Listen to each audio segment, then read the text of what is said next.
Pemirsa, personel Polsek Kuta Selatan bergerak cepat menyelidiki kericuhan di Freedom Futsal Arena, Jalan Batu Ngongkong, Kelurahan Jimbaran, Kuta Selatan.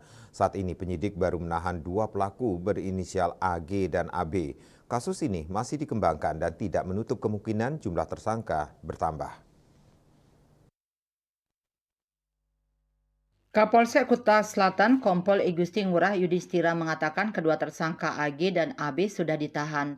Mereka saling lapor, kemungkinan jumlah tersangkanya bertambah.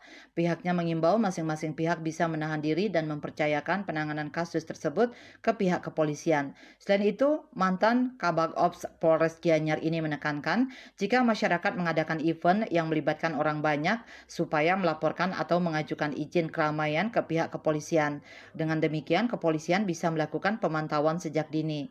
Untuk diketahui, kericuhan terjadi saat pertandingan futsal di Freedom Futsal Arena, Jalan Batu Nongkrong, Kelurahan Jimbaran, Kuta Selatan, Badung, Minggu 5 Mei 2024 sore. Selain ricuh, terjadi pengeroyokan mengakibatkan warga NTT, Gerson Dapasapa, 43 tahun, Stefanus Olemema, 36 tahun, Marvin Ginail Tata, 20 tahun, terluka. Ngurah Kertanegara, Bali Pos melaporkan.